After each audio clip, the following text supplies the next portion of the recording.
I am opposing a social order in which it is possible for one man who does absolutely nothing that is useful to amass a fortune of hundreds of millions of dollars. Does this sound familiar to anyone? While millions of men and women who work all the days of their lives secure barely enough for a wretched existence. Eugene Debs. Trump is the new Adolf.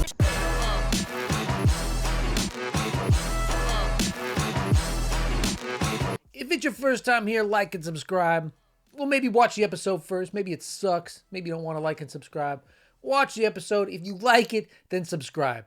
Enough pitter patter. Let's get into it. When I was a freshman in college 20 years ago, ouch, that hurts. That hurts saying that out loud. It might actually be more than 20 years ago. When I was a college freshman in Utah, some of the Mormons who want to separate themselves from their parents, separate themselves from, I guess, actually the cult, they didn't want to be considered Republicans. They didn't want that name bestowed on them.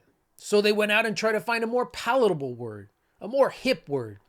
And the one that they usually landed on more often than not was calling themselves libertarians. Now look, I'm at a place in life, I got a wife, a mortgage, a job, where I can't go down the road with all of them like I could in college.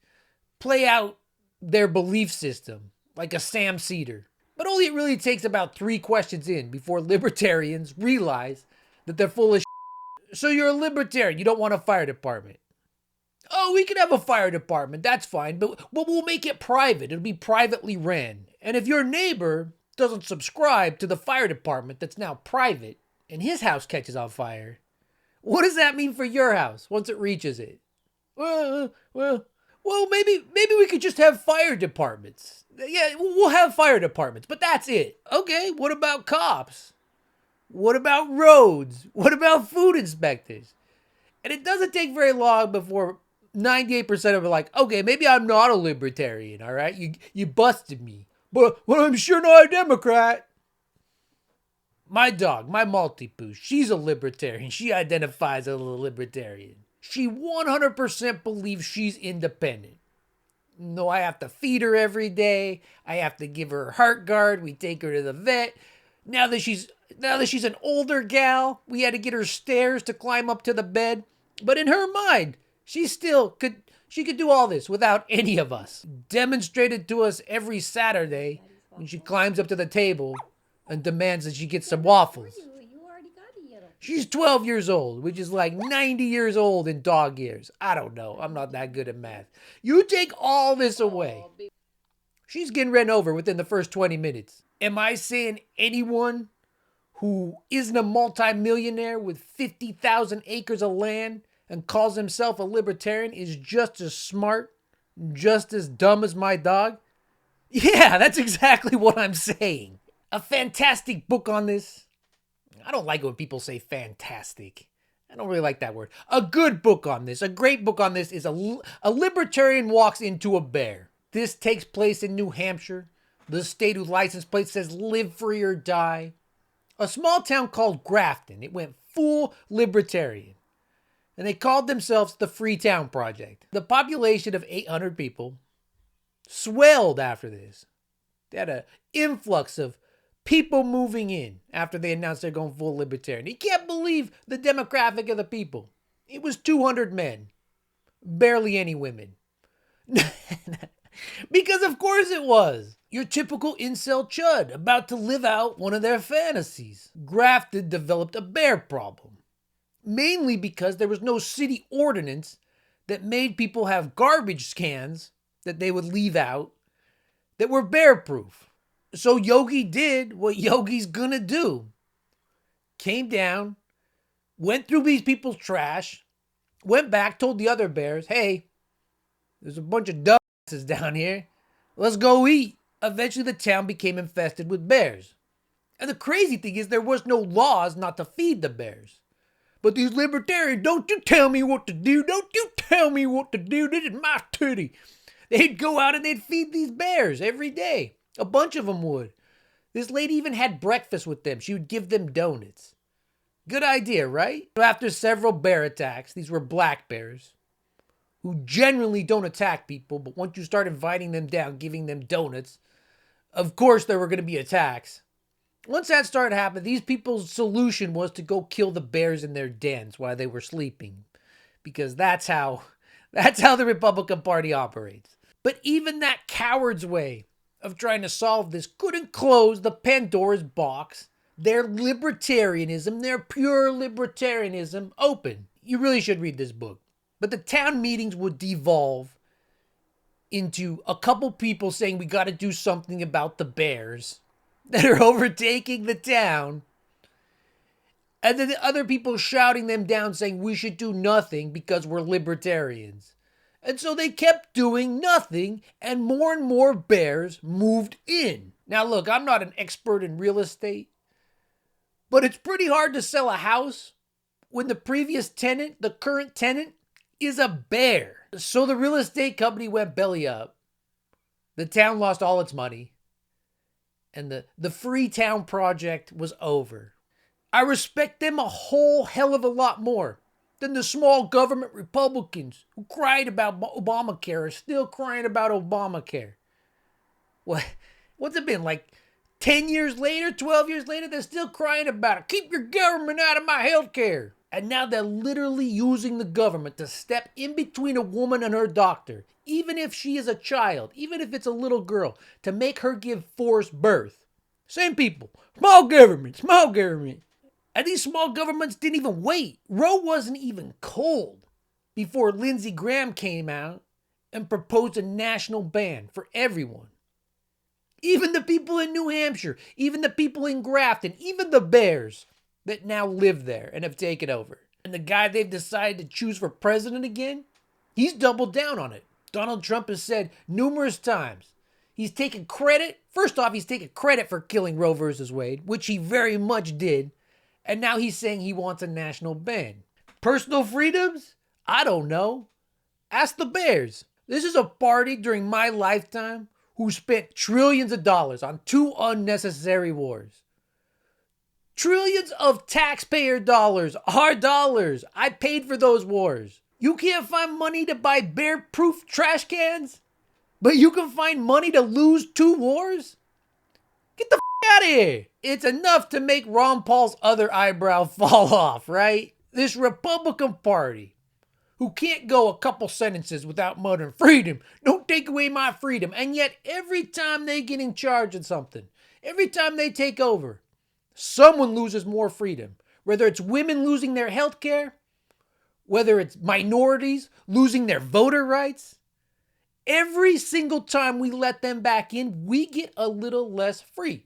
Just think of all the hoops they want you to jump through to be able to vote.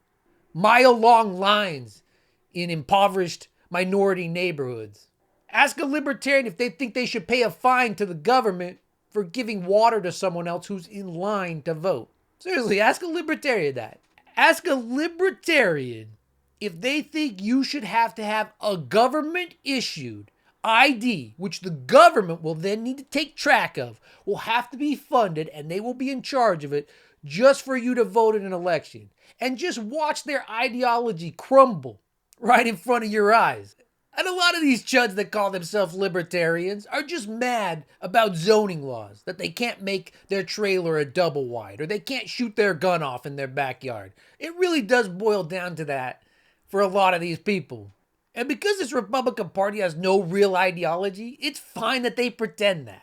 But to me, where it actually gets sinister is when these ideas are adopted by the ruling class in this country, accompanied by the billionaire class. My generation, the new generations, we have a lot of the same complaints. And one of them is, we don't really own anything.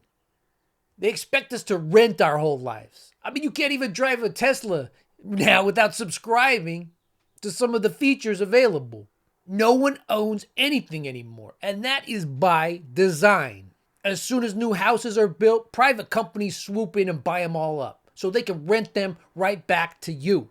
Congressmen, millionaires, billionaires, Kanye, they all got PPP loans during the pandemic, and they all got forgiven. There was no Supreme Court stepping in saying it was unconstitutional to forgive those. No, they just gave them the money. Here it is. Take it. Do you ever wonder why? There were no lectures. When you take a loan, you pay it back. There was none of that. Student loans, on the other hand, can be given to anyone, despite your class. And it's the lower classes, it's the middle classes, who it is used like chains against them for the rest of their lives. And why would the ruling class forgive that for you? Why would they take those chains off you when that forces you to take jobs you otherwise wouldn't take? And if you want an option out of this, just join the military. Become a knight, you serf, right? Serve your lords.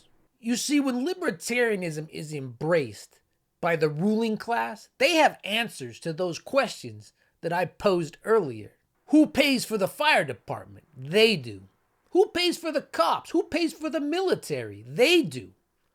Who pays for the food you eat? Who chooses the food you eat? Who chooses if the food you eat is safe? They do. And who sets your work hours? Who sets your health care? Because it's not the unions anymore. It's them. Who sets your ability to stay alive? They do. I call that neo-feudalism. And what's scary is how we know that Americans would embrace this type of government in a heartbeat. If you spend any time on Twitter, God forbid. But if you do, you can see this firsthand. Elon Musk is objectively the most smooth-brained billionaire we've ever had, right? It's almost like performance art to show you that billionaires don't have to be smart to be rich. Off the top of my head, I can't even think of one right-wing conspiracy in the past couple years that he hasn't fallen for, hook, line, and sinker. He bought an entire social media platform just so he could inject himself into every conversation, into everyone's lives. Like I said, I hope you're not on Twitter, but if you're there, all you see is Elon, and all you see are the right-wing nationalists that he's decided have to be pushed into my feed every day. But as a side effect, Twitter, X, whatever, has become a place for these weirdos to worship him. I mean, many of these people are just trying to get credibility. They're trying to get in his orbit by kissing his Although the baby Elon's thing, that got kind of weird. I'm not sure that one worked. And to me, I see this as a mirror of serfdom. They're vying for his approval. They're vying for the approval of the people he approves of on the app so that they can get thrown scraps, improve their cred, or whatever they're trying to do on Twitter. And like I said, Elon, not being so subtle, not being very slick, realizes this on some level. And now in Texas, he's creating this place called Snailbrook, the land of freedom, where employees will literally live on his land, in houses he makes for them, eat from the food of the restaurants he provides for them. I don't know, guys.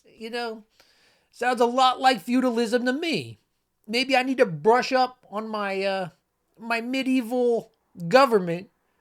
But this is kind of on the nose, this one. Living on land you don't own.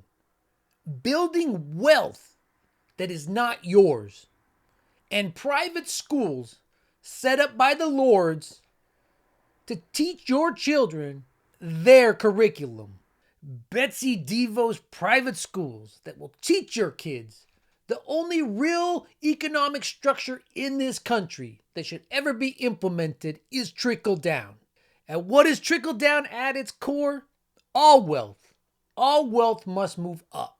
Sounds a lot like neo-feudalism to me. And I have to be honest with you, I see the allure of such a system. The real world is scary. It's disorganized. It's random. It's so much larger than like a snail brook, right? And it's so much easier to believe that, someone like Joe Biden is jacking up gas prices to hurt you because you drive a truck. It's so much easier to believe those kind of conspiracy theories than just look at oil profits, insane oil profits doubling, tripling in the last 3 years. Late stage capitalism has brought an uncertainty to this world. And it's much more comforting to believe someone like Trump is out there. What does he always say? They're coming after me because I stand in the way of them getting to you, or something like that, right? It's so much easier to believe someone like that is out there fighting on your behalf, fighting the secret cabals that make the gas in your truck more expensive, make the food at the store more expensive, than just the reality of greedy people in this late-stage capitalistic world we've inherited. And does it matter that Trump, their hero, has never been in a fight in his life? A draft dodger, a C-plus student, a guy who they say is the best businessman, yet would have made more money if he just left his daddy's inheritance in the bank and collected the interest than what he has now with the 4 bankruptcies. Oh, but he's gonna get $2 billion from the stock market. Yeah, that's going well. Unless he was involved in a pump and dump scheme, which I imagine he is. But it doesn't matter, because Trump, just like Elon, is worship. Because in these people's mind, he bestows something on them, right? He bestows some kind of status that they're missing in their life, some kind of authority. You wear his hat on your head. When you go, I saw a guy at the gym with it. Why would you wear a MAGA hat to the gym? You go to his political rallies 2 years before any election. And now you even buy the shoes on your feet from him. You see what I'm saying? We're already halfway in the bottle of neo-feudalism. 25% or 30% of this country, Donald Trump owns them. He can tell them anything. He can tell them to walk off a cliff, and they won't question him. The Republican National Party is broke. It has no money, and rightfully so. The donors have decided the party's worthless. It really is. Like I said, they have no political ideology. Who are you even giving money to?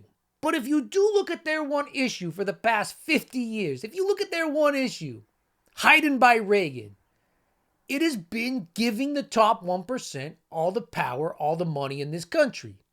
Neo-feudalism. Is it really a stretch for anyone to believe that these people, these MAGA chuds, don't crave authoritarianism? They are so thoroughly trained at this point. They have all the talking points down for every culture war they're currently in. They can name off all the companies they're boycotting, all the companies they're canceling. But what they can't list, what they won't tell you about, is in the final weeks of Trump's presidency, he sold 250 pardons for $2 million each. $2 million to get out of jail. I think Stinky Steve's was free, but that's because he's the white nationalist whisperer. You have to have him out of jail. People are still serving decades in jail for weed. To put some perspective on it. But if you got one of those red hats on, maybe you got some of those shoes on now, you just dismiss this with the other 91 indictments. It's all fake. None of it's real. Now let me tell you about Hunter Biden. Let me tell you about how corrupt Hunter Biden is and his laptop. And why Joe Biden should be impeached. After you just told them that Trump sold 250 pardons for $2 million each. Right? It's infuriating, but it's indicative of what I'm talking about. They're already halfway there. They're already 3/4 the way there. This is their Lord. They fly his flag above their head. This is their sworn loyalty. And speaking of Hunter Biden, the nepotism in this country is so ripe. It is so ready for this kind of economic government structure. Hunter Biden has had access to the top medical institutes, the top rehab institutes. He's had access to the best lawyers. And he got set on, Burisma or whatever. Unqualified, just a paycheck he picks up. Of course that's nepotism. The plebs out here, picking up the scraps, have to decide if they want to go to the emergency room after they've cut a finger off because they'll be paying for it for the next 10 years of their life. And Donald Trump took this to new heights. Into the stratosphere. War in Gaza? I thought Jared Kushner was zero diplomatic experience, zero international experience. I thought he solved all that. Oh, he was just put in there to make a deal with the Saudis? To give him $2 billion 2 days after he left the White House? You see what I'm saying here? The extent of Jared's knowledge in Gaza was the waterfront property. Terrorist organization enclaved right between them. And Gaza's waterfront property, it could be very valuable to, there you go. If people would focus on kind of building up, livelihoods. You think about all the money that's gone into this tunnel network and into all the munitions. If that would have gone into education or innovation, what could have been done? And so I think that it's a little bit of an unfortunate situation there. But I think from Israel's perspective, I would do my best to move the people out and then clean it up. But I don't think that Israel has stated it's an unfortunate situation that waterfront property is going to waste. This is how they think. This is how the ruling class think. Elon Musk's family benefited directly from apartheid South Africa. His family gave him the money he needed to buy up other companies and then LARP like he was a genius. So it's no wonder while he's a bullhorn for white nationalists. It's where his money comes from. The push from the right is there for me. I see it. They might not want to call it that because indeed what America was fighting over, what the United States was fighting over, was this type of government in England, this type of feudalism. But if you look at the time period that Republican boomers cream over, it's like the 50s, 60s, and 70s, right? And during that time, the government was a counterweight to consolidated power from individuals. That's why it worked. The top 1% was taxed 90% of their income, and it prevented them from this wealth hoarding. But starting with Reagan and ending with these morons, that's been completely reversed. Now everything in this country is either privatized or a target of privatization. Unelected individuals, unelected corporations, who because of the Supreme Court are now people, they want complete control over your health care. They want complete control of your education. They want everything to be privatized so that you have to come directly to them when you need anything. They want to be in charge of your freedom. And I'm not talking, don't step on my snake freedom. I'm not talking about this flag that every chud thinks they know what it means. I'm talking about actual freedom. I'm talking about them deciding who goes to prison instead of why people go to prison. If the two-tier justice system with Donald Trump's 91 indictments and nothing happening out of any of them, and him losing his mind when he actually gets caught for fraud, throwing fits, the chud's going crazy. If none of this shows you there's a two-tier justice system where certain people just don't go to jail, certain people don't have consequences, there's nothing else in this world that could happen. Nothing else in this country that could prove that to you. And Project 2025, this completely bought off Supreme Court, are only accelerating our move into this new economic form of government, this new neo-feudalism.